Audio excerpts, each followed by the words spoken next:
Well, welcome back to our review of first semester material to get us ready to start chapter 5 and get into the second semester material that's in the textbook. Now, we reviewed how to add, subtract, multiply, and divide integers, positive and negative numbers. We also reviewed how to solve equations, one-step equations, by using the addition property of equality, or the subtraction property of equality, or the multiplication property of equality, or the division property of equality. Something was multiplied, we divided. Something was divided, we multiplied. Something was added, we subtracted, and something subtracted, we added. Well, what we're going to do now is we're going to look at a little bit more difficult equation. Multi-step might be too much of a name. I'm going to call these two-step equations. And we're going to solve the two-step equations by first undoing the addition or subtraction step first. So if something's added, we'll subtract, or something's subtracted, we're going to add to undo that. And then once that's gone, we're going to undo multiplication or division, because as you're going to see, these equations are going to have two different operations being performed on the variable, what we're solving for. Here's an easy example. 5x minus 7 is equal to negative 32. Now here's an equation where the variable is x, it's on the left side, it's being multiplied by 5, and there's a 7 being subtracted from that. Well, to isolate the variable, and that's what we do when we solve an equation, we isolate the variable, we've got to get rid of the 5 that's times it, and we've got to get rid of the 7 that's being subtracted. Now if you're wondering which one do we undo first, well, look back here, we're going to undo this subtraction step. We undo the adding or subtracting, and then we undo the multiplying or dividing, just the opposite of the order of operations.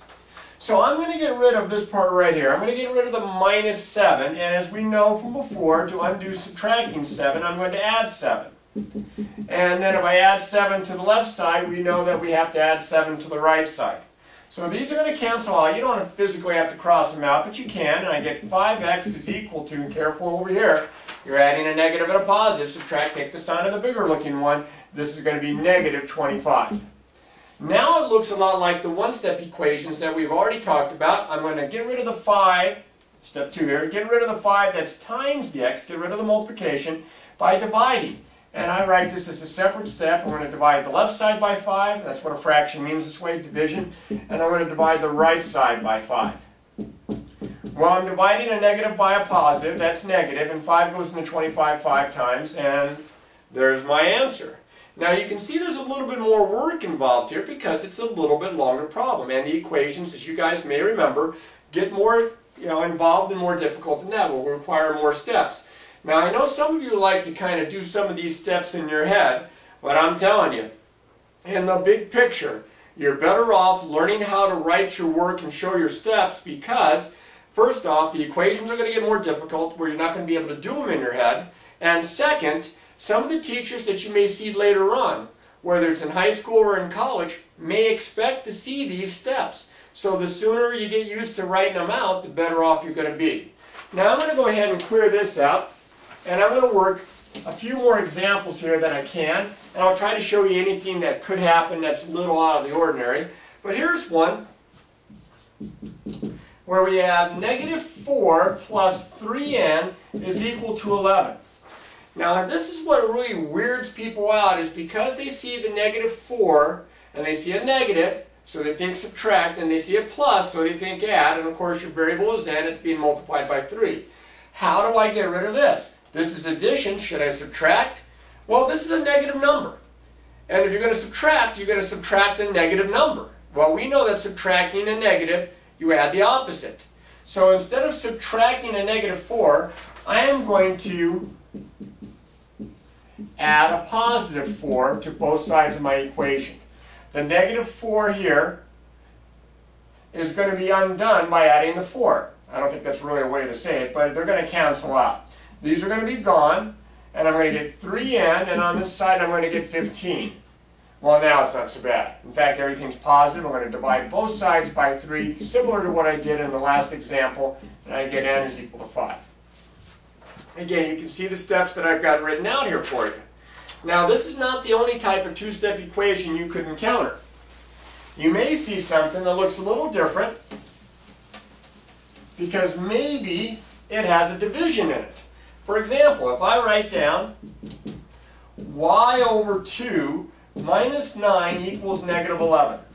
My variable is not being multiplied by a number, it's being divided by a number. But I have a subtraction here that I'm going to undo first. To get rid of the minus 9, I'm going to add 9. Of course, if I add 9 to one side, I've got to add it to the other. I get y over 2, all of this, y over 2 is equal to negative 11 plus 9 is negative 2. One of each, subtract, take the sign of the bigger. Now, y divided by 2, I'm dividing here by 2, I'm going to undo that by multiplying by 2. Not because of this, but because of this. I multiply the left side by 2, I multiply the right side by 2.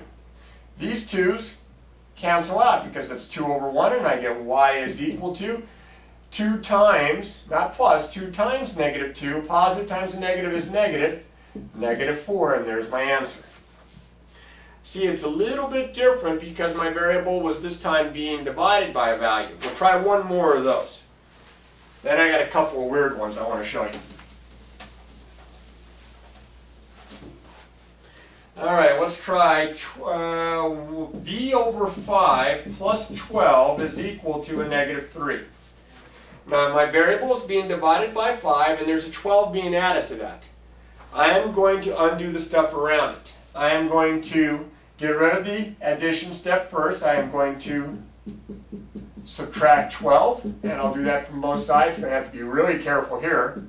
I get v over 5 is equal to, now negative 3 minus 12, subtracting like this, a non-traditional subtraction problem, I'm going to add the opposite. This is negative 3 plus negative 12, or negative 15. Now people see the division by 5 and they see the 15 over there, the negative 15, they want to divide the 5 into the negative 15. You're going to undo the division. To undo division, you're going to multiply by 5. 5 times v over 5 equals 5 times negative 15. And I get v is equal to positive times negative, negative 75. Now I mentioned I was going to do a couple of weirder looking problems, but make sure you feel comfortable with this before progressing to the next part of this.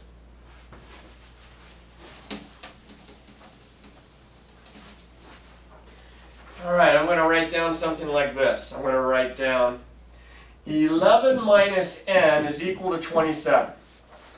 Now this one's a little different because there's a subtraction sign in front of the variable. It's our first one. I'm still going to undo anything added or subtracted, and this 11 is not being subtracted from n is being subtracted from 11. I've got to get rid of the 11. It's a positive 11.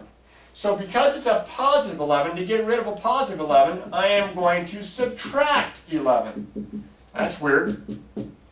This 11 here and this minus 11 here will cancel one another out. Now, this does not cancel. This opposite sign, this subtraction sign, stays in front of my variable n. This is the opposite of n.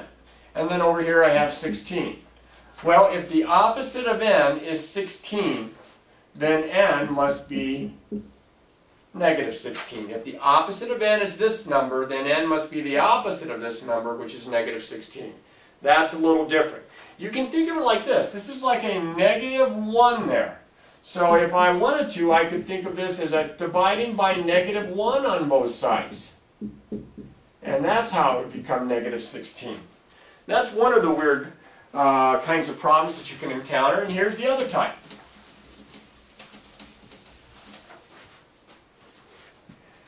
X minus 7 over 2 is equal to 5.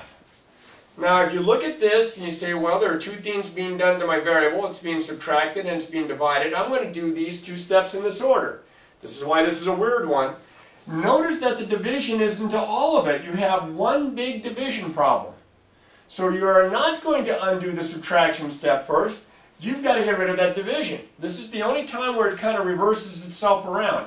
I'm going to get rid of the 2 dividing into the x minus 7 by multiplying both sides by 2. You're going to see this later on when we get into these equations in Algebra 2, in the second year of algebra. These are going to cancel out. I'm going to get x minus 7 equals 10. And now it's a simple one-step equation. Now I undo the subtraction by adding 7 to both sides, and I get x is equal to 17. Now we're going to discuss more complicated equations than these, equations that will take an extra 2 or 3 steps. But we won't be able to do those unless you practice, practice, practice.